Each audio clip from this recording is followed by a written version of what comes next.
ආයිබෝවන් කියලා සියලුම දෙනාම ආදරයෙන් එකතු කරගන්නවා. ඔන්න එහෙනම් අදත් ඔයාලා මාත් එක්ක එකතු වෙන්න අපේ ගිණුම් කරන සමීකරණ පාඩමට අදාළව උසස් පෙළ පසුගිය විභාග ප්‍රශ්න පත්‍රවලදී ඔයාලට ඇවිල්ලා තිබ්බ ගැටලු සාකච්ඡා කරන්න. මම මගේ කලින් වීඩියෝ වලින් 2020 අවුරුද්දේ ඉඳලා 2016 අවුරුද්ද වෙනකන් සියලුම ගැටලු සාකච්ඡා කරා ගිණුම් කරන සමීකරණ පාඩමට අදාළව. ඒකේ තිබ්බ සියලුම ගැළපීම් ඒ වගේ තිබ්බ වෙනස්කම් සියලුම දේවල් සාකච්ඡා කරා. ඔයාලට මොන හරි ප්‍රශ්න ගැටලු තියෙනවා නම් ඒ දේවල් මට යොමු කරන්න. එතකොට මට පුළුවන් ඊළඟ වීඩියෝ වලින් ඔයාලට ඒ දේවල් වලට පිළිතුරු අරගෙන එන්න. මම හිතනවා මම මේ කරන දේවල් පැහැදිලි වෙනවා ඇති කියලා. ඔයාලට මොන හරි ගැටලු දෙයක් තියෙනවා නම් ගැටලුකාරී අවස්ථාවක් තියෙනවා නම් ඒ දේවල් මට කියන්න. එතකොට මට ඊළඟ දේවල් වලින් ඔයාලට ඒ ගැටලු වලට විසඳුම් අරගෙන එන්න පුළුවන්. ඔන්න එහෙනම් අද අපි එකතු වෙන්නේ 2015 අවුරුද්දේදී අපිට මුහුණ දෙන්න සිද්ධ වෙලා තිබ්බ. ඔයාලගේ අයියලා අක්කලා මුහුණ දීලා තිබ්බ ගැටලුව සාකච්ඡා කරන්න. ඔන්න එහෙනම් අපි පටන් ගමු අපේ මේ 2015 අවුරුද්දේ තිබ්බ ගිණුම් කරන සමීකරණ ගැටලුව. මම එහෙනම් කියවන්න පටන් ගන්නම් ඔයාලත් එක්කම. මෙතනදී බලන්න 2015 3යි 1 දිනට නාරද කියලා කෙනෙක් 2015 3යි 1 දිනට 1,50,000ක් මුදල් ආයෝජනය කරමින් ඔහුගේ නිවසේ කොටසක ලිපි ද්‍රව්‍ය අලවිසලක් ආරම්භ කරන ලදී. එතකොට මාර්තු 1 වෙනිදා 2015 අවුරුද්දේ මාර්තු 1 වෙනිදා නාරද කියලා පුද්ගලයෙක් තමන්ගේ ව්‍යාපාරය පටන් ගන්නවා තමන්ගේම නිවසේ කොටසක 1,50,000ක මුදලක් ආයෝජනය කරලා. එතකොට ඒකේ කරන්නේ ලිපි ද්‍රව්‍ය අලවිසලක්. ඊට පස්සේ තවද ඔහු ව්‍යාපාරයේ භාවිතය සඳහා රුපියල් 60,000ක් වටිනා ලීබ්බඩු එදෙනම ගෙන එන ලදී. එතකොට මොකද වෙලා තියෙන්නේ? මෙයා ආරම්භක ප්‍රාග්ධනය වශයෙන් තමයි යොදලා දිනව තවත් රුපියල් 60,000ක ලීබඩු එම ව්‍යාපාරයට. ඊට පස්සේ ඔහු ව්‍යාපාරයෙන් නමින් බැංකු ගිණුමක් ආරම්භ කරන ලද අතර සියලුම මුදල් ගනුදෙනු එම බැංකු ගිණුම තුලින් සිදු කරනු ලදී. පහත ගනුදෙනු පළමුව මෙහෙයුම් මාසය තුලදී සිදුවේ. එතකොට මෙතන දීලා තියෙනවා මෙයා බැංකු ගිණුමක් ආරම්භ කරනවා. ආරම්භ කරාට පස්සේ මේකෙදි සිද්ධ කරන්නේ සියලුම බැංකු ගනුදෙනු මෙයා ඒ කියන්නේ මෙයාගේ වෙන සියලුම ගනුදෙනු සිද්ධ කරන්නේ මුදල් වලින්. ඒ කියන්නේ මෙයාගේ බැංකු මාර්ගයෙන් තමයි සිද්ධ කරන්නේ. මුදල් ගනුදෙනු බැංකු මාර්ගයෙන් තමයි සිද්ධ කරන්නේ. එහෙනම් අපිට තීරණයක් ගන්න පුළුවන් මෙතනදී අපි ගිණුම් කරන සමීකරණ ආකෘතිය ගහ ගන්නකොට මෙතනදී බැංකු කියලා තීරුවක් අපි ඇඩ් කරගත්තා නම් හරි මුදල් වලින් ගනුදෙනු සිද්ධ වෙන්නේ නැහැ. ඒතකොට බැංකු මාර්ගයෙන් තමයි සියලුම ගනුදෙනු සිද්ධ වෙන්නේ. එහෙනම් මම මෙතනදී තව දෙයක් තියෙනවා මේක මාසයක් ඇතුළත ඒ කියන්නේ මාර්තු මාසයේ ඇතුළත 2015 අවුරුද්දේ මාර්තු මාසයේ ඇතුළත සිද්ධ වෙච්ච ගනුදෙනු තමයි අපිට දීලා තියෙන්නේ. ඊට පස්සේ බැලුවොත් එහෙම මම ඔයාලට කියලා තියෙනවා ගාණක් හදන්න යනකොට ඔයාලා ගාණ කියවලා ඉවරලා අතිරේක තොරතුරු කියවන්නත් කලින් අවශ්‍ය වන්නේ කියන්නේ මොකක්ද කියන එක හොඳ අවබෝධයක් අරගෙන ඉන්න. එතකොට ඔයාලට ගාණ හදන්න ලේසි වෙනවා. ඔන්න එහෙනම් මෙතන දීලා තියෙනවා ඉහත අංක 1 සිට 10 දක්වා ගනුදෙනු වල බලපෑම් අගයන් සහිතව ගිණුම් කරන සමීකරණය භාවිතා කරමින් පෙන්눔 කර. එක් එක් අගයේ ඉදිරියෙන් ඒ වැඩි වේද අඩු වේද යන්න සඳහන් කිරීම. එතකොට මෙතනදී කියන්නේ අපිට අගයන් වාර්තා කරන්න ඕනේ අනිවාර්යෙන්. එතකොට මෙතන ආකෘතිය අපිට දීලා තියෙනවා. මේ ආකෘතිය භාවිතා කරන්න තියෙන කිසිදු වෙනසක් කරන්න දෙයක් නැහැ. ඔයාලට මේ ආකෘතිය භාවිතා කරන රුපියල් 1000 කියන එක අනිවාර්යෙන් දාන්න. එතකොට අගේ වැඩිවීම නම් ධන ලකුණද අගේ අඩුවීම නම් ඍණ ලකුණද ඔයාලට යොදා ගන්න තියෙන්නේ. ඊට පස්සේ කියනවා 2015 3.31 දිනෙන් අවසන් මාසය සඳහා ව්‍යාපාරයේ ආදායම් ප්‍රකාශනය සකස් කරන්න තියෙනවා. ඔන්න එතකොට මෙතනදී අපිට දීලා තියෙනවා ව්‍යාපාරයේ ආදායම් ප්‍රකාශනයක් සකස් කරන්න තියෙනවා මාසයක් සඳහා. ඊට පස්සේ කියනවා පහත ආකෘතිය භාවිතා කරමින් 2015 3.31 දින ව්‍යාපාරයේ හිමිකම් සංයුතිය හිමිකමේ සංයුතය දක්වන්න කියලා කියනවා. අපිට එතකොට මේ ව්‍යාපාරයේ හිමිකම කොච්චරක්ද කියලා මෙන්න මේ ආකෘතියකුත් දීලා තියෙනවා. සරලයි ලකුණු 15ක් ලැබෙනවා ඔයාලට මේ ගැටලුවේදී. එතකොට ඔන්න මේ ගැටලුව ඔයාලට ලේසියෙන් සිද්ධ කරගන්න පුළුවන්. මම මෙතනදී සියලුම ගැළපීම් ඔයාලට සාකච්ඡා කරන්නම්. අපි එහෙනම් පළවෙනි ගැළපීමෙන් ආරම්භ කරමු. අපිට පළවෙනි ගැළපීම විදියට දීලා තියෙනවා රුපියල් ලක්ෂයක ලිපි ද්‍රව්‍ය අයිතම අත්පිට මුදලට මිලදී ගන්නා ලදී. මොකද කරලා තියෙන්නේ? ලිපි ද්‍රව්‍ය අයිතම මෙයා මිලදී අරගෙන තියෙනවා අත්පිට මුදලට. එතකොට අපිට මේ ගැළපීම යොදා ගන්න මම මේ විදිහට ආකෘතිය ඔයාලත් එක්ක අරගන්නම්. මගේ කලින් ගැටලුවලදීත් මම මේ විදිහට තමයි පාවිච්චි කරේ. ඔයාලට පහසු වෙන විදිහට මටත් පහසු වෙන විදිහට පැහැදිලි වෙන විදිහට තමයි මම මේක දාගෙන තියෙන්නේ ඔයාලට. ඔන්න එහෙනම් ඔයාලගේ යටින් දීලා තිබ්බ ආකෘතියම දාගෙන තියෙනවා මෙතනදී. මෙතනදී කියනවා ලිපි ද්‍රව්‍ය ආයතම අත්පිට මුදලට මිලදී ගන්නා ලදී. මොකද කියන්නේ ලිපි ද්‍රව්‍ය ආයිතම අපිට මුදලට මිලදී අරගෙන තියෙනවා. ඔයාලට පුළුවන් මෙතනදී ආරම්භක ශේෂය යොදා ගන්න. නමුත් ආරම්භක ශේෂය යොදා ගැනීමේ අවශ්‍යතාවයක් මම හිතන්නේ මෙතනදී අපිට එන්නේ නැති වෙයි.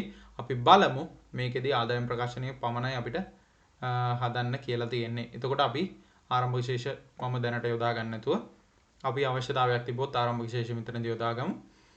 ඔන්න ඊට පස්සේ කියනවා රුපියල් ලක්ෂයක ලිපි ද්‍රව්‍ය ආයිතම අපිට මුදලට මිලදී ගන්නලාදී. එතකොට මොකද වෙන්නේ? ආරම්භක ශේෂය යොදාගත්ත ප්‍රශ්නයක් වෙන්නේ නැහැ. මෙතනදී මම මේ විදිහට යොදා ගන්නම්. ගැළපීම් ටික ඔයාලට පැහැදිලිව පැහැදිලි කරලා දෙන්න. ලිපි ද්‍රව්‍ය ආයිතම කියන්නේ අපේ තොගය තමයි වැඩි වෙන්නේ. ඒ කියන්නේ මෙයාගේ ලිපි ද්‍රව්‍ය විකිණීමේ ව්‍යාපාරයක් තමයි සිද්ධ වෙන්නේ. එතකොට ඔන්න අපි ලිපි ද්‍රව්‍ය ආයිතම මිලදී ගන්නවා රුපියල් ලක්ෂයක්. ඊට පස්සේ ඒක අත්පිට මුදලට තමයි මිලදී ගන්න. එහෙනම් අපේ මුදල් බැංකු ගිණුමෙන් අඩු වෙනවා රුපියල් ලක්ෂයක්. මම මේකදී මේ විදිහට යොදා ගන්නම්. ඔයාලට පැහැදිලි වෙන විදිහට ඔයාලා ලකුණු දා ගන්න ඕනේ. ඊට පස්සේ අපිට කියනවා රුපියල් 70000ක පිරිවැය වූ ලිපි ද්‍රව්‍ය ආයිතම රුපියල් ලක්ෂයක අත්පිට මුදලට විකුණලාදී. එතකොට මෙතනදී කියනවා පිරිවැය රුපියල් 70000ක වූ ලිපි ද්‍රව්‍ය විකුණලා තියෙනවා රුපියල් ලක්ෂයක අත්පිට මුදලට. මුදල් ලබාගෙන තමයි මෙතනදී විකුණලා තියෙන්නේ. එහෙනම් ඔන්න අපේ තොගයෙන් අඩු වෙනවා පළවෙනි අපේ විකිණීම් විදිහට රුපියල් 70000ක තොගයක්. ඊට පස්සේ තොගේ පිරිවැය 70000යි. ඔන්න එතකොට අපේ මුදල් ප්‍රමාණය වැඩි වෙනවා රුපියල් ලක්ෂයකින්. එතකොට මෙතනදී ඔයාලට පේනවා අපිට ලාභයක් තියෙනවා රුපියල් කීයකද? රුපියල් 30000ක ලාභයක් ලබනවා මෙන්න මේ ගනුදෙනුව හේතුවෙන්. ඊට පස්සේ අපි බලමු ඊළඟට අපිට තුන්වෙනි ගැළපීම් විදිහට මොකද කියන්නේ? 150000ක ලිපි ද්‍රව්‍ය ආයිතම ණයට මිලදී ගන්නා ලදී. ණයට මිලදී ගත්තට පස්සේ මොකද වෙන්නේ? අපේ ලිපි ද්‍රව්‍ය තොගය මෙතනදී වැඩි වෙනවා රුපියල් 1,50,000කින්. අපි 1,50,000කින් තොගය වැඩි වෙනවා. 1,50,000කින් ලිපි ද්‍රව්‍ය තොගය වැඩි වෙනවා. ඊට පස්සේ අපි ණයට මිලදී ගැනීම තුලින් මොකද වෙන්නේ? වෙළඳ ගෙවිය යුතු දෑ ප්‍රමාණය වැඩි වෙනවා. මෙතනදී ඔයාලට මම කලින් ගණන් වලදී කියලා දීලා තියෙනවා. පළවෙනි ඒ කියන්නේ ව්‍යාපාරයේ ප්‍රධාන කාර්ය මූලික කරගෙන අපි සිද්ධ කරන දේවල් වලින් තමයි අපිට වෙළඳ ණයගිතයන් වෙළඳ ණය හිමියන් ඇති වෙන්නේ. ඊට පස්සේ මෙතනදී 1,50,000ක ණය හිමියන් ප්‍රමාණයක් වැඩි වෙනවා. අපේ වගකීමක් වැඩි වෙනවා. ඊට පස්සේ අපි බලමු රුපියල් 30000ක ලිපි ද්‍රව්‍ය ආයිතම දෝෂ සහිත නිසා සැපයුම් කරුට ආපසු යවන ලදී. මොකද කරලා තියෙන්නේ? රුපියල් 30000ක ලිපි ද්‍රව්‍ය දෝෂ සහිත නිසා. එතකොට අපි ගෙනාවු ලිපි ද්‍රව්‍ය දෝෂ සහිත නිසා. ඒ කියන්නේ මොනවා හරි අවුලක් තිබිලා තියෙනවා යන්නේ ලිපි ද්‍රව්‍ය වලද? ඒක නිසා අපි කරන්නේ ආපහු සැපයුම් කරුට අපි මේ දේවල් යොමු කරනවා. එහෙනම් මොකද වෙන්නේ? මේ ලිපි ද්‍රව්‍ය ආගේ තොගේ පිරිවැය තමයි රුපියල් 30000. එහෙනම් ඔන්න අපි මොකද කරන්නේ?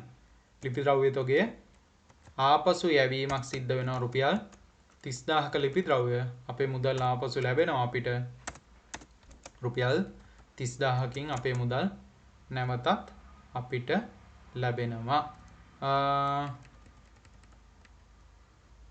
සමාවෙන්න මෙතනදී පුංචි වැරදීමක් සිදු වුණා. අපි මෙතනදී රුපියල් 30000ක තොගය මිලදී අරගෙන මේ රුපියල් ලක්ෂයක තොගය මිලදී ගත්තා මුදල් ගෙවලා ඊට පස්සේ තොගේ විකිණීමක් වුණා. නමුත් අපි ඊළඟට තොගය මිලදී ගන්නේ අපේ කාගෙන්ද? වෙළඳ ගෙවිය යුතු දෑ වලට තමයි අපි යොදාගත්තේ. ඒ කියන්නේ අපේ ණය හිමියෙක්ගෙන් තමයි අපි ඒක ණය හිමිභාවය අපේ වැඩි වුණා. එතකොට එයාගෙන් තමයි මිලදී ගත්තේ. එහෙනම් මොකද වෙන්නේ? අපේ ණය හිමිභාවය අඩු වෙන්න ඕනේ රුපියල් 30000කින්. ඔන්න ඊට පස්සේ සරලයි. ඔන්න ඔය වගේ දේවල් වල තමයි පුංචි පුංචි ගැටලු සිද්ධ වෙන්නේ. ප්‍රශ්නයක් නැහැ. මොන හරි දේවල් තියෙනවා නම් මාත් එක්ක කතා කරන්න. ඊට පස්සේ මෙතනදී ඔන්න රුපියල් 30000කින් අපේ වෙළඳ ගෙවිය යුතු ප්‍රමාණය අඩු වුණා. ඊට පස්සේ බැලුවොත් එහෙම අපිට කියනවා 2015 3/15 වන දින 1,20,000කට පරිගණක යන්ත්‍රයක් මිලදී ගන්නා ලදී. මෙම මුදල මාසය 18ක කාලයක් තුල ගෙවිය යුතුය. අපිට කියනවා 3/15 වෙනිදා. ඒ කියන්නේ මේ මාසේ මේ අපේ කාල පරිච්ඡේදයේ 15 වෙනි දවසේ 1,20,000කට පරිගණක යන්ත්‍රයක් මිලදී අරගෙන තියෙනවා. මෙම මුදල මාස 18ක් තුල කාලයේදී ගෙවිය යුතුය. එතකොට මොකද වෙන්නේ? අපි මෙන්න මේ පරිගණකයේ මිලදී ගන්නේ ණයට. එහෙනම් අපි මේක මාස 18ක් තුලදී ගෙවන්න ඕනේ. මාස 18කට කාලයක තුලදී ගෙවන්න ඕනේ. එතකොට මෙතනදී පරිගණකයේ මිලදී ගන්නේ මේ අදාළ කාල පරිච්ඡේදයේ. එහෙනම් මොකද වෙන්නේ? අපේ දේපල පිරියත උපකරණ වලට, ඒ කියන්නේ අපේ මොකද වෙන්නේ? ස්ථාවර වත්කමක් වැඩි වෙනවා රුපියල් කීයකින්ද? 1,20,000කින් වැඩි වෙනවා ස්ථාවර වත්කම. මේ වගේම අපි ණයට මිලදී ගන්නා නිසා අපේ ණයගතිභාවය වැඩි වෙනවා තවත් රුපියල් 1,20,000කින්. ඔන්න අපේ ණය හිමියන් වැඩි වෙනවා රුපියල් 1,20,000ක්. ඊට පස්සේ මොකද වෙන්නේ? මෙතනදී රුපියල් ලක්ෂයක් පිරිවැය වූ ලිපි ද්‍රව්‍ය අයිතම රුපියල් 1,40,000කට ණයට විකුණන ලදී. රුපියල් ලක්ෂයක් වූ පිරිවැය ලිපි ද්‍රව්‍ය අයිතම 1,40,000කට ණයට විකුණන ලදී. එහෙනම් මෙතනදී වෙලා තියෙන අපේ පිරිවැය රුපියල් 1,00,000 පිරිවැය රුපියල් ලක්ෂයක් වෙච්ච භාණ්ඩ තොගයක් මොකද වෙන්නේ? අපි ණයට විකුණලා තියෙනවා. එතකොට අපේ භාණ්ඩ තොගයෙන් අඩු වෙනවා රුපියල් ලක්ෂයක්. ඊට පස්සේ ඒක විකුණන්නේ අපි 1,40,000කට. එහෙනම් මොකද වෙන්නේ? අපේ වෙළඳ ලැබිය යුතු දෑ ප්‍රමාණය අපේ වත්කමක්. ඒ කියන්නේ අපේ ණයගැතියන් ප්‍රමාණය වැඩි වෙනවා 1,40,000කින්. එහෙන් වැඩි වුණාට පස්සේ මොකද වෙන්නේ? අපි ලක්ෂයක භාණ්ඩ විකුණන්නේ 1,40,000කට. එතකොට මොකද වෙන්නේ? අපේ රුපියල් 40,000ක ලාභයක් ලබනවා මෙන්න මේ භාණ්ඩ විකිණීම තුලින්. ඔන්න එහෙනම් අපි රුපියල් 40,000ක භාණ්ඩ ප්‍රමාණයක් ලාභයක් ලබනවා අපේ මෙන්න මේ තොගේ විකිණීම තුලින්. ඊට පස්සේ කියනවා රුපියල් 15,000ක් වූ කාර්යාල සහකරුගේ මාසික වැටුප ගෙවන ලදී. මෙතනදී කියන්නේ මොකද්ද? අපි වියදමක් දරනවා. මේ කාර්යාල සහකාරයා කියන එක්කනාගේ වැටුප ගෙවනවා මෙන්න මේ මාසය තුලදී. එතකොට ව්‍යාපාරයෙන් වියදමක් දරපුවම මොකද වෙන්නේ? ව්‍යාපාරයේ මුදල් ප්‍රමාණය අඩු වෙනවා. ව්‍යාපාරයේ මුදල් ප්‍රමාණය අඩු වෙනවා මෙතනදී රුපියල් 15,000කින් අඩු වෙනවා. ඊට පස්සේ මොකද වෙන්නේ? අපි වියදමක් දරපු නිසා අපේ වියදම් වැඩිවීම තුලින් හිමිකම අඩු වෙනවා රුපියල් 15,000කින්. රුපියල් 15,000කින් අපේ හිමිකමත් අඩු වෙනවා. මම මේක පහළට ගන්නම් ඔයාලට පැහැදිලි වෙන විදිහට. ඊට පස්සේ අපිට කියනවා නාරදගේ පෞද්ගලික භාවිතයට රුපියල් 30,000ක් ව්‍යාපාරයෙන් ලබා ගන්නා ලදී. මොකද වෙලා තියෙන්නේ? නාරද කියන්නේ අපේ ව්‍යාපාරයේ හිමිකරුවා. අයිතිකරුවා. එතකොට එයා මොකද කරලා තින්නේ? රුපියල් 30,000ක් ව්‍යාපාරයෙන් අරගෙන තියෙනවා තමන්ගේ පෞද්ගලික ප්‍රයෝජනයට. ඒ කියන්නේ ව්‍යාපාරයෙන් ගැණිල්ලක් සිද්ධ කරලා තියෙනවා. මෙතනදී ගිණුම් කරන ඒකක සංකල්පයට අනුව තමයි මේක කටයුතු කරන්නේ. අපි මොකද කරන්නේ? ව්‍යාපාරයේ හිමිකරුවා ව්‍යාපාරයෙන් බාහිර පාර්ශ්වයක් විදියට සලකන්නේ. එතකොට මෙතනදී අපි මුදල් තමයි ලබාගෙන තියෙන්නේ පෞද්ගලික භාවිතයට. එතකොට ඔන්න අපේ මුදල් ප්‍රමාණය අඩු වෙනවා රුපියල් 30,000ක්. ඊට පස්සේ ඒ අයිතිකරුවාගේ හිමිකම අඩු වෙනවා රුපියල් 30,000කින්. එතකොට එයාගේ ගැණිල්ලක් නිසා ගෙවිය යුතු ශේෂය මත 105ක වට්ටමකට යටත්ව ලිපි ද්‍රව්‍ය සැපයීම් කරුට ගෙවිය යුතු මුදල ගෙවන ලදී. ඔන්න මෙතනදී කියනවා ගෙවිය යුතු ශේෂය. අපි බලමු ගෙවිය යුතු ශේෂය. ඔන්න අපේ ගෙවිය යුතු ශේෂය තියෙනවා රුපියල් කීයක්ද? මෙතනදී අපි 30,000ක භාණ්ඩ ආපසු යවුවා. ඒක නිසා අපේ 1,20,000ක භාණ්ඩ තොගයක ණය හිමිභාවයක් තියෙනවා. අපි මෙතනදී කරන්නේ ගෙවිය යුතු ශේෂය මත 105ක වට්ටමකට යටත්ව ලිපි ද්‍රව්‍ය සැපයීම් කරුට ගෙවිය යුතු මුදල ගෙවන ලදී. එතකොට 105ක වට්ටමක් දෙනවලු මෙතනදී. 105ක් කියන්නේ 1,20,000යි මෙතන තියෙන අපේ වටිනාකම. ණය හිමිභාවය අපේ තියෙන 1,20,000යි. ඒකට අපි 105ක් කියලා කියන්නේ රුපියල් 6,000ක් තමයි මෙතනදී අපිට ගෙවන්න සිද්ධ වෙන්නේ නැත්තේ. මේ ටික අඩු කරගන්න පුළුවන්. ඊට පස්සේ කියනවා අපේ ඒ 105ක වට්ටම අඩු කරගෙන සියලුම මුදල් ගෙවන ලදී. එතකොට මෙතනදී වෙන්නේ මොකද්ද? රුපියල් 1,20,000ක ණය හිමිභාවය අපේ අඩු වෙනවා. 1,20,000ක සම්පූර්ණ ණය හිමිභාවය අඩු වෙනවා. එතකොට අපේ මුදල් ප්‍රමාණය අඩු වෙන්නේ කීයක්ද? මුදල් ප්‍රමාණය අඩු වෙන්නේ රුපියල් 1,14,000ක් පමණයි. ඒකට හේතුව අපිට වට්ටමක් ලැබෙනවා රුපියල් කීයකද? වට්ටමක් ලැබෙනවා 105ක. 105ක වට්ටමක් ලැබුණාට පස්සේ අපි ඒකෙන් ලද වට්ටම් විදිහට අපේ ආදායම් ප්‍රමාණය මෙතනදී වැඩි වෙනවා. ආදායම් විදිහට වාර්තා කරගන්නවා රුපියල් 6,000ක්. ඔන්න එහෙනම් අපි ඇවිල්ලා තියෙනවා අවසාන ගැලපීමට. මෙතනදී කියනවා 105ක වට්ටමක් අඩු කිරීමෙන් පසු ණයගැතියන්ගේ ලැබිය යුතු මුදල ලබා ගන්නා ලදී. මෙතනදිත් මොකද කරන්නේ? අපි ණයගැතියන්ගෙන් ලැබෙන්න ඕන මුදල 100ට 5ක වට්ටමක් දීලා ඉවරලා සියලුම මුදල් ටික අය කරගන්නවා. අපි බලමු ණයගතියන්ගෙන් ලැබෙන්න ඕන මුදල කීයක් තියෙන්නේ? 1,40,000ක් තියෙනවා. 1,40,000 කියන්නේ 10%ක්. 14,000යි 5%ක් කියන්නේ රුපියල් 7,000යි. රුපියල් 7,000ක වට්ටමක් අපි ලබා දුන්නාට පස්සේ මෙන්න මේ ණයගතියා අපිට සියලුම මුදල් ප්‍රමාණය පියවනවා මෙන්න මේ යාගේ ණයගති භාවයට. එතකොට ඔන්න මොකද වෙන්නේ? අපේ සියලුම ණයගතියන් ප්‍රමාණය ඉවත් වෙලා යනවා 1,40,000කින් අඩු වෙනවා. ඊට පස්සේ නමුත් අපිට මුදල් ලැබෙන්නේ කීයක්ද? රුපියල් 1,33,000ක මුදලක් තමයි අපිට හම්බ වෙන්නේ. ඊට පස්සේ අපිට මෙන්න මේ මුදල් ලබා ගැනීමේදී අපි වට්ටමක් ලබා දෙනවා. දුන් වට්ටම් විදිහට අපි වාර්තා කරනවා වියදමක් රුපියල් කීයකින්ද? රුපියල් 7,000ක වියදමක් වාර්තා කරනවා. එතකොට ඔන්න අපේ දුන් වට්ටම් විදිහට වියදම තියෙනවා රුපියල් 7,000ක්. ඔන්න එහෙනම් මම හිතනවා ඔයාලට පැහැදිලි වෙන්න ඇති කියලා මේ ගැළපීම් ටික.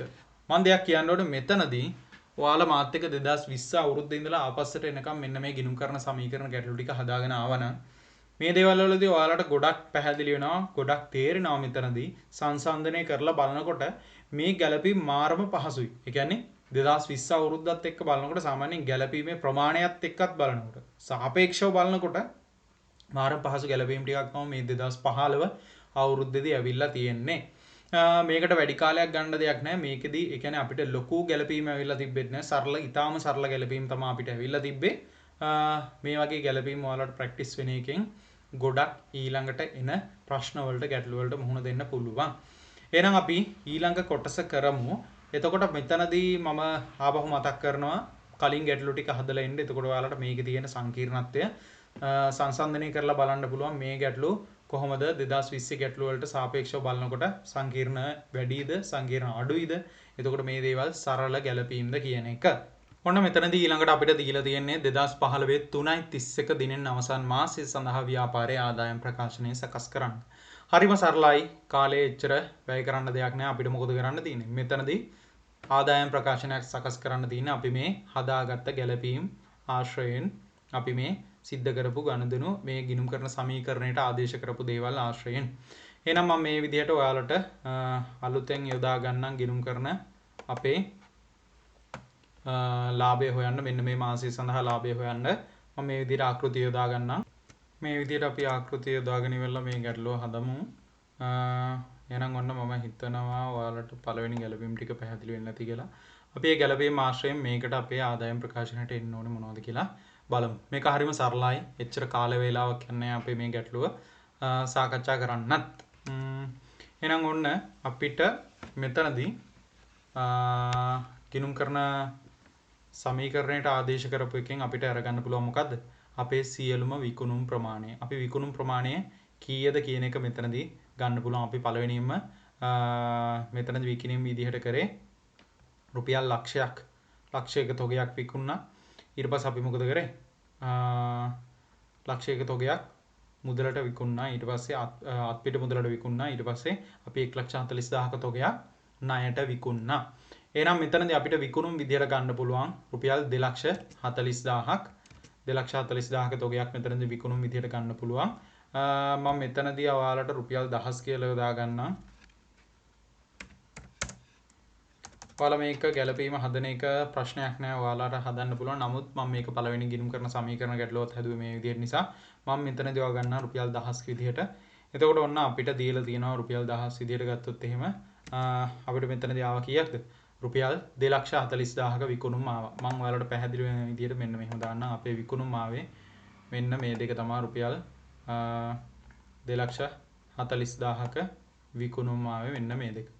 ඊට පස්සේ මම ඔන්න මෙතනදී යොදා ගන්නම් මේ විදිහට අපේ විකුණුම් ප්‍රමාණය 2,40,000යි. ඊට පස්සේ ගත්තොත් එහෙම විකුණුම් පිරිවැය. විකුණුම් පිරිවැය කියන එක ඔයාලා දන්නවා හොඳටම. ඔන්න අපි විකුණුම් පිරිවැය සකස් කරගන්න යන්නේ. විකුණුම් පිරිවැය හදනකොට මොකද වෙන්නේ? ඔයාලා සියලුම අපි මෙතනදී ආරම්භක තොගයක් තිබ්බද? මෙතනදී ආරම්භක තොගයක් තිබ්බේ නැහැ. මෙයා මිලදී ගත්තේ මුදල් ආයෝජනය කරා. ඊට පස්සේ රුපියල් 60,000ක ලී බඩු මිලදී ගත්ත පමණයි. නමුත් මෙතනදී අපි ලිපි ද්‍රව්‍ය තොගය ගැනුම් සිද්ධ කරා. මෙතනදී ආරම්භක තොගයක් නැති නිසා මම මේක ඔයාලට පැහැදිලි වෙන විදිහට දාන්නම්.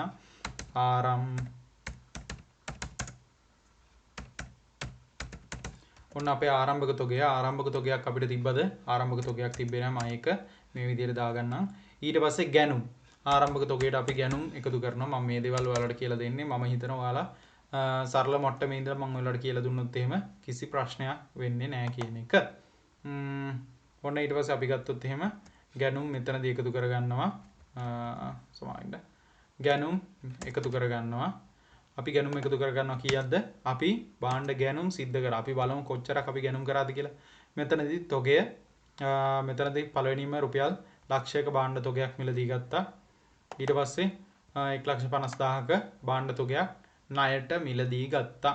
එතකොට මෙතනදී අපි සියලුම භාණ්ඩ මිලදී අරගෙන තියෙනවා රුපියල් 2,50,000ක. මම මේක මේ විදිහට පාට කරන්නම් ඔයාලට පැහැදිලි වෙන විදිහට. ඔන්න අපි මිලදී ගත්ත භාණ්ඩ තොගය කීයද?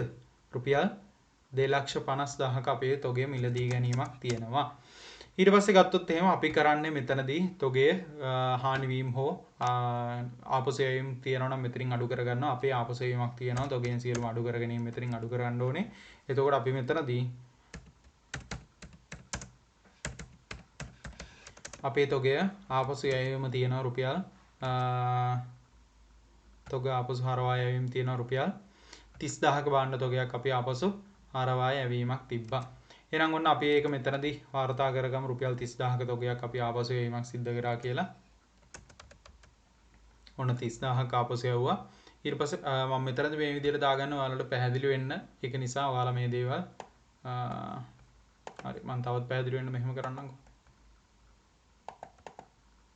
මම හිතනවා දැන් මෙතනදී පැහැදිලි වෙනවා ඇති කියලා. ඊට පස්සේ ඔන්න ආපසු යැවීමක් සිද්ධ වුණා. ආපසු යැවීමක් සිද්ධ වුණාට පස්සේ අපි මෙතනදී මොකද කරන්නේ? අවසාන තොගයේ විදිහට තියෙන තොගය ගන්න ඕනේ. එතකොට ආරම්භක තොගයට ගැනුම් එකතු කරලා අවසාන තොගය අරගෙන ඉවරලා අපි මෙතනදී මොකද කරන්න ඕනේ? අපේ අවසාන තොගය මෙතනදී යොදා ගන්න ඕනේ.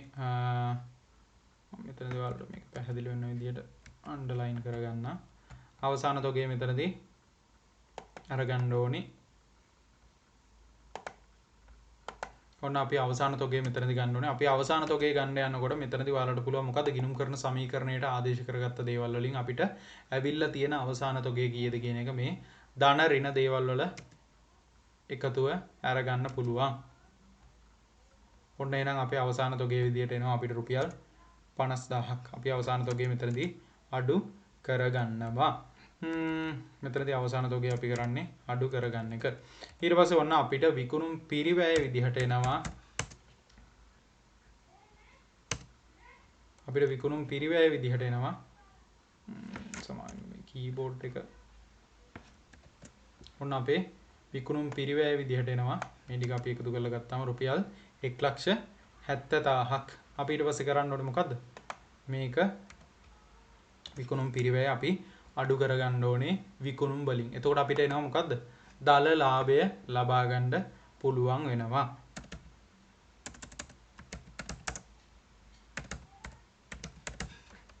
ඔන්න අපේ දල ලාභයේ විදිහට අපිට එනවා. මම මේ දේවල් ඔයාලට කරන්නේ ඔයාලට පැහැදිලි වෙන විදිහට. එතකොට ඔයාලට පැහැදිලි වෙනවා ඔන්න අපේ දල ලාභයේ විදිහට එනවා කීයක්ද?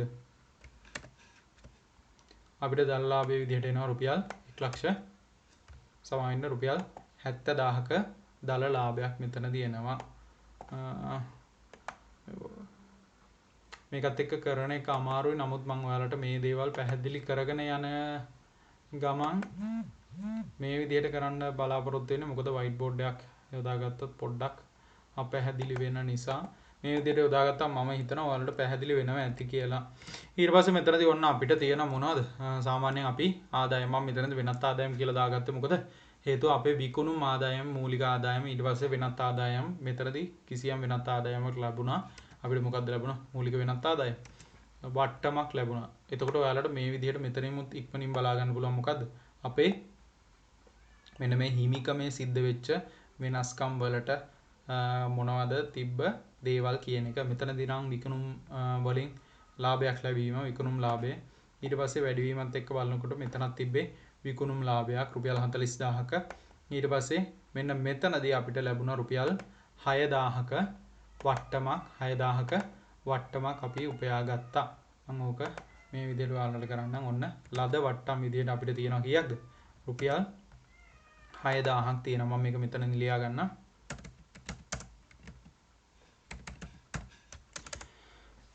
මම මේ දේවල් හිමීට ඔයාලට කරන්නේ ඔයාලට පැහැදිලි වෙන විදිහට. ඔන්න ඊට පස්සේ අපි ලද වට්ටම් අරගෙන ඉවරලා අපිට මොකද කරන්න පුළුවන්? මේකේ තියෙන සියලුම වියදම් මොනවද කියන එක මෙතනදී වාර්තා කරගන්න පුළුවන්. මම මේ විදිහට යොදා ගන්නම් ඔයාලට පහසු වෙන විදිහට.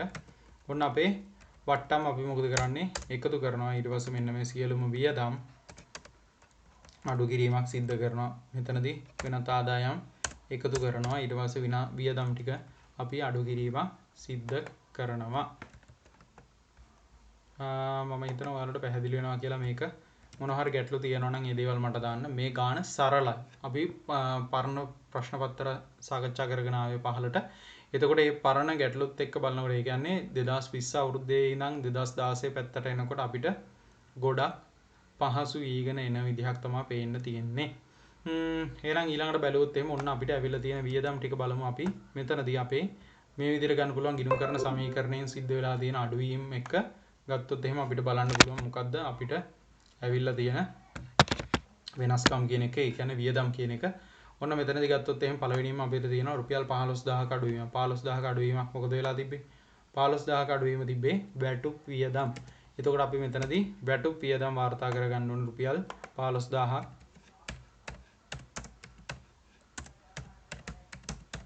ඔන්න වැටුප් වියදම් තියෙනවා රුපියල් 15000ක්. මම මේ විදිහට දාගන්නම්. රුපියල් 10 වලින් දාගන්න හින්දා. ඊට පස්සේ ගත්තොත් එහෙම අපිට තියෙනවා ඊළඟට වියදම් විදිහට අපේ හිමිකමෙන් අඩු වෙලා තියෙන දේවල් වලින් අපි බලාගමු. එතකොට පහසු වෙනවා මෙතනදී. මෙතන නම් මුදල් රැගෙන යාමක් තියෙන. ඊට පස්සේ ඔන්න අපිට තියෙනවා මොකද්ද?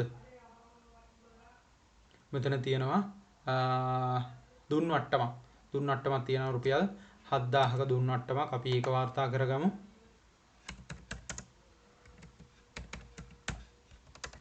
ඔන්න දුන් වට්ටම් තියෙනවා රුපියල් 7000ක. ඊට පස්සේ අපි බලමු මෙතනදී තවත් මොනවද අපිට දීලා තියෙනවද කියන එක. ඔන්න බලන්න මෙතනදී අපිට අතිරේක තොරතුරු විදිහට දීලා තියෙනවා මොකද්ද? රුපියල් 15000ක් සමාවෙන්න 2015 මාර්තු මාසය සඳහා රුපියල් 3000ක් වූ ව්‍යාපාරයේ දුරකථන ගාස්තු බිල 2015 4/2 දින ලැබුණි. මෙතනදී 4/2 ලැබුණාට මොකද වෙලා තියෙන්නේ? මේක මාර්තු මාසය සඳහා අදාළයි. එතකොට මොකද කරන්න ඕනේ? කාල පරිච්ඡේදයට අදාළ සියලුම ආදායම් වියදම් අපි වාර්තා කරගන්න ඕනේ මෙතනදී. එහෙනම් අපි මෙතනදී කරන්න ඕනේ මෙන්න මේ දුරකථන බිල මෙතනදී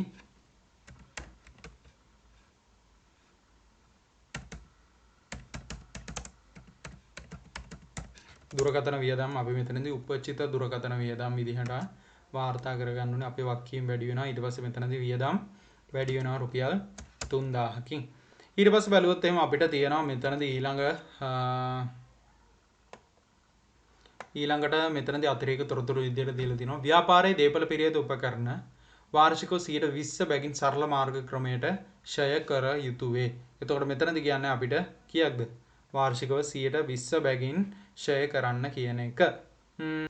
මම මෙතනදී ඔයාලට මේ විදිහට මේ පැත්තකින්ම මෙන්න මේකට තියෙන ගැළපීම අපි සිද්ධ කරලා ගමු. මෙතනදී අපිට දීලා තියෙනවා මෙතනදී ඔයාලට ගැටලුවෙන්ම පෙන්නලා ඉවරලා මේක සාකච්ඡා කරන්න ගන්න. ඔන්න මෙතනදී අපිට දීලා තියෙනවා කීයක්ද? නාරද රුපියල් 1,50,000ක් මුදල් ආයෝජනය කිරීමේ ඔහුගේ නිවසේ ලිපි ද්‍රව්‍ය මෙතනදී මොකද කරලා තියෙන්නේ? ලිපි ද්‍රව්‍ය අලුතෙන් කරමු කරා ව්‍යාපාරය සන රුපියල් 60000ක වටිනා ලී බඩු අරගෙන අවිලා තියෙනවා. එතකොට අපි ලී බඩු වලට ෂය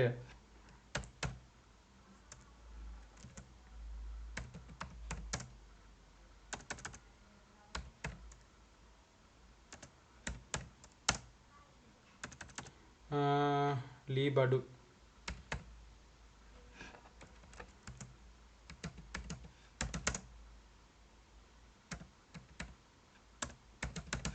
ඔන්න ලී බඩු සඳහා ෂය අපි ගන්නේ කරන්න යන්නේ. එතකොට ලී බඩු සඳහා ෂය මෙතනදී අපිට දීලා තියෙනවා 120ක් කියලා සියලුම භාණ්ඩවලට ෂය ප්‍රමාණය 120යි වර්ෂයකට. එතකොට අපිට මෙතන දීලා තියෙනවා ලී බඩු වල අපි රුපියල් 60000ක් විදියට මෙතනදී අරගෙන තියෙනවා ලී බඩු වල වටිනාකම. ඊට පස්සේ ඒ වගේම අපේ ලිපි ද්‍රව්‍ය සඳහා ෂය මෙතන මොකද කරලා තියෙන්නේ? ලිපි ද්‍රව්‍ය නෙමෙයි සමාවෙන්න ලිපි ද්‍රව්‍ය ආයතන මුදල ගන්න ලිපි ද්‍රව්‍ය ආයතන මිලදී ගත්තා. ඊට පස්සේ අපිට තියෙනවා මොකද්ද? පරිගණකයක් මිලදී ගන්නවා රුපියල් 1,20,000කට. අපි එතකොට බලමු මෙතනදී පරිගණකයේ ෂෙයා ප්‍රමාණය.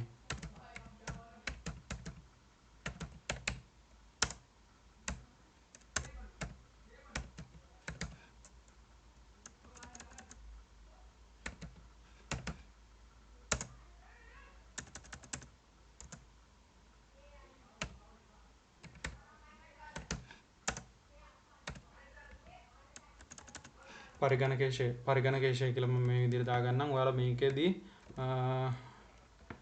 මේ දේවල් ඇටලි මේවා කරගන්න එපා.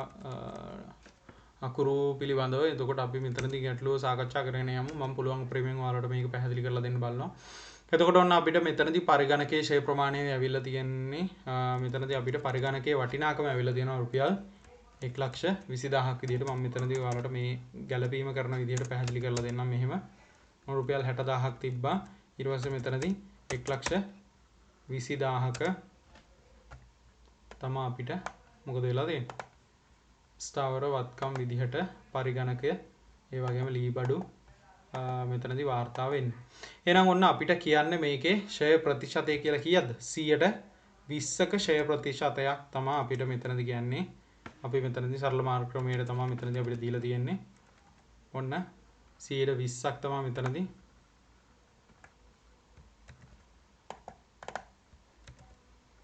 මේ විදිහට තමයි අපිට හදාගන්න තියෙන. අපි බැලුවොත් එහෙම 120ක් කියලා බැලුවොත් එහෙම මොකද වෙන්නේ? මේ සියලුම වත්කමට වර්ෂයකට ඔන්න හොඳට ඔළුවේ තියාගන්න ඕනේ මොකද්ද? මෙතනදී අපිට ගන්නෙ වර්ෂයකට.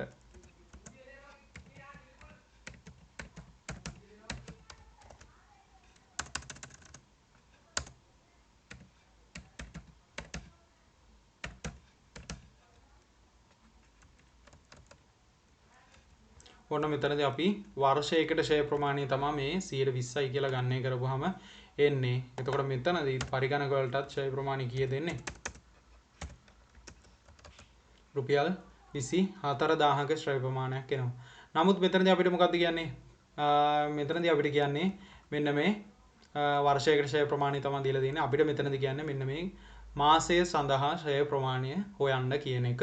එතකොට මෙතනදී මේ ලී බඩු අපි මිලදී ගන්න කීයටද? ලී බඩු මිලදී ගන්නේ මෙතනදී අපි හරියටම කාලය බලා ගන්න ඕනේ. අපි අවුරුද්දකට හදලා බලුවොත් තමයි අපිට 120 කියලා දීලා තියෙන්නේ එතනදී. ඔන්න එනම් බැලුවොත් එහෙම අපි මේ මාසයේ මුලදී තමයි මෙන්න මේ ලී බඩු ටික මිලදී ගන්න. එහෙනම් අපිට මෙතනදී එක මාසයකට ඉස්සා මොකද වෙන්නේ? සම්පූර්ණ මාසයක නිසා මෙතනදී අපිට ෂෙයා ගන්න පුළුවන් මාස මෙතනින් 12න් බෙදලා ඉවරලා ගන්න පුළුවන් මාසයකට ෂෙයා කාල පරිච්ඡේදය සඳහා ෂෙයා ප්‍රමාණය ගන්න පුළුවන් රුපියල් 1000ක් විදියට. එහෙනම් අපි මෙතනදී අරගමු ලී බඩු සඳහා ෂෙයා ප්‍රමාණය රුපියල් 1000ක් විදිහට. ඔන්න ඊට පස්සේ ලී බඩු සඳහා ෂෙයා මම අරගත්ත රුපියල් 1000ක්. ඊට පස්සේ ගත්තොත් එහෙම මම මෙතනදී දහස් වලින් ගන්න හදන හින්දා තමයි මේ විදිහට මම වැටෙන්නේ.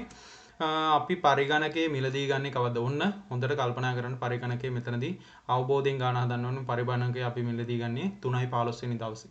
ඒ කියන්නේ 3 වෙනි මාසේ හරි මැදදී තමයි අපි මෙතනදී මිලදී ගන්න. එහෙනම් මාස භාගයකට තමයි මෙතනදී අපි ෂෙයා ප්‍රමාණය ගණනය කරන්න ඕනේ. එහෙනම් අපි මොකද කරන්න ඕනේ?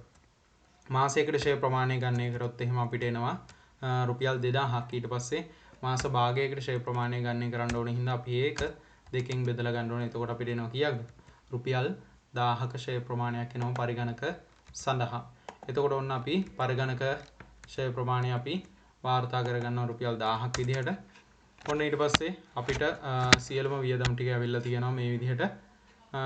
එහෙනම් ඊට පස්සේ මේ විදිහට මෙතන ගන්න. ඔයාලට එතකොට පැහැදිලි වෙන විදිහට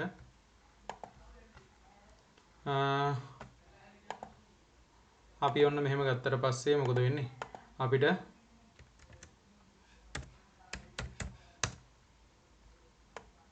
අපිට සියලුම වියදම් වල එකතු වෙලා තියෙනවා රුපියල් කීයක්ද? 27000ක් මෙතනදී වියදම් විදිහට වාර්තා වෙලා තියෙනවා. ඊට පස්සේ මෙහෙම ගත්තොත් එහෙම ඔන්න අපිට වර්ෂය සඳහා ලාභය තමයි අපි හොයන්න යන්නේ. මෙතනදී කාල පරිච්ඡේදය සඳහා ලාභය. නමුත් මෙතනදී අපිට කාල පරිච්ඡේදය කියලා අවිල්ලා තියෙන කීයක්ද? මාසයක් සඳහා තමයි ලාභය හොයන්න තියෙන්නේ. එතකොට මෙතනදී අපි කරන්න ඕනේ මොකද්ද? අපේ දල ලාභයට එකතු කරගන්න ඕනේ අපි වෙනත් ආදායම් ටික එකතු කරගෙන ඉවරලා අපේ සියලුම වියදම් ටික අඩු කරගන්න ඕනේ. එතකොට ඔන්න මෙතනදී මම මේ විදිහට දාන්නම් ඔයාලට පැහැදිලි වෙන විදිහට. මම හිතනවා මේක සරලයි, බොහොම සරලයි අනිත් ගණන් එක්ක බලනකොට. බොහොම සරලයි කියන්නේ ගොඩක් සරලයි මේක. අපිට හම්බ වෙච්ච ගණන් එක්ක බලනකොට. එහෙනම් ඔන්න ඔයාලට ඇවිල්ලා තියෙනවා අපේ කාල පරිච්ඡේදය සඳහා ලාභය අපි සකස් කරගෙන තියෙනවා. එහෙනම් අපි බලමු ඊළඟ කොටසත් එක්ක. ඔන්න තුන්වෙනි කොටසේදී අපිට දීලා තියෙන පහත ආකෘතිය භාවිත කරමින් 2015 3.31 දිනට ව්‍යාපාරයේ හිමිකම් සංයුතිය යොදා ගන්න කියන එක. එතකොට අපිට මෙතනදී හිමිකම හොයන්න දීලා තියෙනවා මෙන්න මේ මාසය සඳහා. එතකොට මොකද කරන්න තියෙන්නේ? මෙතනදී මෙන්න මේ ආකෘතිය යොදා ගන්න කියලා කියනවා. මම මේ ආකෘතිය මෙහෙම යොදා ගන්නම්. ඔන්න මෙතනදී අපිට දීලා තියෙනවා ආරම්භක ප්‍රාග්ධනයේ කාල පරිච්ඡේදය සඳහා ලාභය අඩු කළා. ගැනීලි දැනට දිනට හිමිකම කියලා අපිට දීලා තියෙනවා. ඔන්න එහෙනම් හරියම සරලයි. මොකද කරන්න තියෙන්නේ? අපි මේ විදිහට ආකෘතිය ගත්තත් එහෙම අපේ ආරම්භක ප්‍රාග්ධනයේ විදිහට ඇවිල්ලා තියෙනවා කීයක්ද කියලා බලමු. ආරම්භක ප්‍රාග්ධනයේ විදිහට මෙයා යොදා ගන්නවා කීයක්ද? රුපියල් 1,50,000කුයි 60,000කුයි. ඒ කියන්නේ මෙයා 2,10,000ක ආරම්භක ප්‍රාග්ධනයක් යොදා ගන්නවා. ඔන්න රුපියල් 10 වලින් තමයි මම මේක හදන්නේ. 2,10,000ක මෙයා ආරම්භක ප්‍රාග්ධනයක් යොදා ගන්නවා. මෙතනදී කියනවා කාල පරිච්ඡේදයේ ලාභය හෝ අලාභය. අපි මෙතනදී කාල පරිච්ඡේදයේ ලාභය හෝ අලාභය කියලා ගත්තොත් එහෙම අපිට ඉස්සෙල්ලා ගැලපීමේදී අපි ආදායම් ප්‍රකාශනයේදී ආවේ අපිට කාල පරිච්ඡේදයේදී ලාභයක්. ඒක නිසා ඔයාලා මේක හදනකොට මේ විදිහට කාල පරිච්ඡේදයේ ලාභය කියලා පමණක් තියාගත්තා නම් ඇති. ඔන්න කාල පරිච්ඡේදයේ ලාභය අපිට කීයක්ද ආවේ? කාල පරිච්ඡේදයේ ලාභය ඇවිල්ලා තියෙනවා අපිට රුපියල් 49,000ක්. රුපියල් 49,000ක කාල පරිච්ඡේදයේ ලාභයක් ඇවිල්ලා තිනවා. ඔන්න එතකොට මෙතන තියෙනවා ගැනීලි. එතකොට අපේ ගැනීලි සිද්ධ වෙලා තියෙනවා ව්‍යාපාරයේ හිමිකරු විසින් රුපියල් 30,000ක ගැනීමක් පෞද්ගලික ප්‍රයෝජනයට අරගෙන තියෙනවා රුපියල් 30,000ක්. එතකොට ඔන්න මෙතනදී රුපියල් 30,000ක් අරගෙන තියෙනවා. ඊට පස්සේ අපි බැලුවොත් එහෙම මෙතනදී අපිට කොච්චරක හිමිකමක්ද තියෙන්නේ කියන එක. ඔන්න බලමු අපි මෙතනදී හදලා ඉවරලා අපිට කොච්චර හිමිකමක්ද තියෙන්නේ කියන එක. මෙතනදී ගත්තොත් එහෙම අපේ හිමිකම විදිහට එනවා රුපියල් 2,29,000ක මුදලක් මෙතනදී අපේ හිමිකම විදිහට තියෙනවා. 2,29,000ක මුදලක් හිමිකම විදිහට තියෙනවා. මේක හරිම සරල ගැටලුවක්. මම හිතනවා ඔයාලට මේක ගොඩාක් පැහැදිලි වෙන්න ඇති කියලා. මේකෙදි මට ඔයාලට කියලා දෙන්න දෙයක් තිබ්බේ නැහැ. ඒ තරමට මේ ගැටලුව පැහැදිලි, හරිම සරලයි. ඒක නිසා අපි බැලුවොත් එහෙම මෙතන තිබ්බේ අපිට ආදායම් ප්‍රකාශනය සකස් කරන්න තිබ්බා. ඊට පස්සේ අපේ ගිණුම් කරන සමීකරණයේ දීලා තිබ්බ ආකෘතියට ආදේශ කරගන්න තමයි මෙතනදී ඇවිල්ලා තිබ්බේ. එහෙන් බැලුවොත් මේ ගැටලුව මාරම සරලයි. එතකොට ඔයාලට මේකෙදි සියලුම ලකුණු ප්‍රමාණය ඉතා පහසුවෙන් ලබා ගන්න පුළුවන්. ඒ වගේම මේකට යන කාලය ඉතිරි කරගෙන ඊළඟ ලොකු ගැටලු වලට මේකෙදී ඔයාලට කාලය යොදා ගන්න පුළුවන්. එහෙනම් මම හිතනවා ඔයාලට මේක පැහැදිලි වෙන්න ඇති කියලා. 2015 අවුරුද්දෙන් ආපස්සට අපි මම බලාපොරොත්තු වෙනවා ඔයාලට 2010 අවුරුද්ද යනකම් ඇවිල්ලා තියෙන සියලුම ගිණුම් කරන සමීකරණ පාඩමට අදාළ තියෙන ගැටලු සාකච්ඡා කරලා ඉවර කරන්න. එතකොට මම හිතනවා අවුරුදු 10ක පරාසයක් තුලද ඔයාලට ඇවිල්ලා තියෙන ගැටලු සාකච්ඡා කරපම් පාඩමක් සම්පූර්ණයෙන්ම ඔළුවට අවබෝධ කරගන්න හරිම පහසුයි. එහෙනම් ඊළඟ පාඩමෙන් අපි සියලුම දේවල් සාකච්ඡා කරන්න බලාපොරොත්තු වෙනවා. ඒත් එක්කම තවත් කියන්න ඕනේ දෙයක් තමයි මෙතනදී 2020 අවුරුද්දේ ඉඳන් ආපස්සට බලනකොට 2020 අවුරුද්දේ ඉඳන් ආපස්සට බලනකොට දැන් මේ අපි 2015 අවුරුද්දේදී අපිට ඇවිල්ලා තිබ්බ මුණ දෙන්න තිබ්බ ගැටලුව තමයි සාකච්ඡා කරේ. ආපස්සට ඇවිල්ලා බලනකොට මෙන්න මේ ගැටලුව වල තියෙන සංකීර්ණත්වය ටිකින් ටික අඩු වෙලා තියෙනවා. ඔයාලට දැන් එන ගැටලුත් එක්ක බලනකොට අපි මෙතන සංකීර්ණත්වය ටිකින් ටිකින් අඩු වෙලා තියෙනවා. ඔයාලට මේ අපි සාකච්ඡා කරපු එක සම්බන්ධයෙන් මොනවා හරි ගැටලුවක් තියෙනවා නම් ප්‍රශ්නයක් තියෙනවා නම් ඒ දේවල් මට ඉදිරිපත් කරන්න. එතකොට මට ඊළඟ ගැටලුව හදනකොට ඊළඟ ප්‍රශ්නය සාකච්ඡා කරනකොට ඔයාලත් එක්ක ඔයාලගේ ප්‍රශ්නත් සාකච්ඡා කරන්න පුළුවන්. එහෙනම් මම හිතනවා ඔයාලට මේ දේවල් ප්‍රයෝජනවත් වෙනවා ඇති කියලා. මම ආපහු සැරයක් කියනවා ඔයාලගේ යාළුවන්ට මේ දේවල් ෂෙයා කරන්න පුළුවන් තරම්. එතකොට එයාලත් මේකෙන් ප්‍රයෝජනයක් ගයි. ඔයාලට මම උගන්වන දේ මේ දේවල් ඔයාලට තේරෙනවා නම් පැහැදිලි නම් ඔයාලගේ මාව ලයික් එකක් දාලා subscribe කරලා තියාගන්න. හේතුව මම මේ දේ කියන්නේ මම මේ දේ ඔයාලට ෆ්‍රී කරන්නේ හේතුව ඔයාලා මොන හරි දෙයක් මේකෙන් ඉගෙන ගන්නවා නම් ඔයාලට පේපර් සාකච්ඡාවක්කට මුහුණ දෙන්න. එතකොට මෙතනදී ඔයාලට ඕන වෙලාවක මේ දේ ප්‍රයෝජනයකට ගන්න පුළුවන් ඕන වෙලාවක මේක ගැටලු ගැලපීම් සාකච්ඡා කරද්දී ඔයාලා ගණන් හදලා ඉවරලා මේ දේ එක්ක ඔයාලගේ පේපර් එක සාකච්ඡා කරගන්න පුළුවන් බලා ගන්න පුළුවන්. එහෙනම් ඊළඟට 2014 අවුරුද්දේ ගිණුම් කරන සමීකරණයට අදාළ ගැටලුවක් තිබ්බද කියලා පොඩ්ඩක් බලන්න. මම ඊළඟට අරන් එන්න යන්නේ ඒකෙදි තිබ්බනම් ඔයාලට අන්නේ ගිණුම් කරන සමීකරණ ගැටලුව. එහෙනම් ඔයාලා මේ පේපර්සුත් පැහැදිලි කරගෙන ඉවරලා මාත් එක්ක ඉස්සරහට මෙන්න මේ ගිණුම් කරන සමීකරණ ගැටලු සාකච්ඡා කරන්න ඉදිරියට වැට්ටික් කරගෙන යමු කියලා බලාපොරොත්තු වෙමි. මම ඔයාලා හැම දිනාටම සුබ දවසක් කියලා ප්‍රාර්ථනා කරනවා. සියලුම දිනාටම එහෙනම් සුබ දවසක්. ඒ වගේම අදට මම ඔයාලගෙන් සමුගන්නවා.